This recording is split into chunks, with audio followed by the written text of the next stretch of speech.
أعوذ بالله من الشيطان الرجيم. بسم الله الرحمن الرحيم.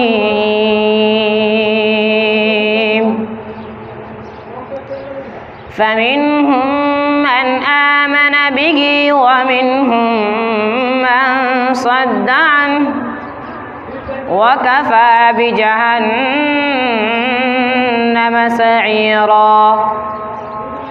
إن الذين كفروا بآياتنا سوف نصليهم نارا كلما نضجت جلودهم بدلناهم جلودا غيرها ليذوقوا العذاب إن الله كان عزيزا حكيما.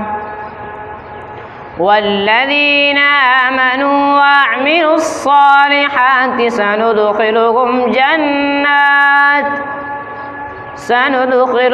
جنات تجري من تحتها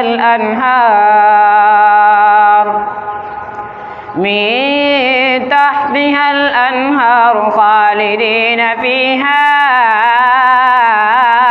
أبدا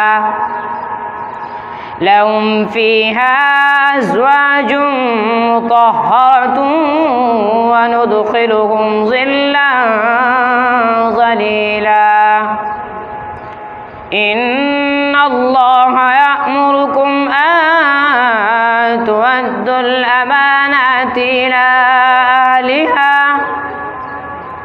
وإذا حكمتم بين الناس أن تحكموا بالعدل إن الله نعم ما يعظكم به إن الله كان سميعا بصيرا. صدق الله العظيم.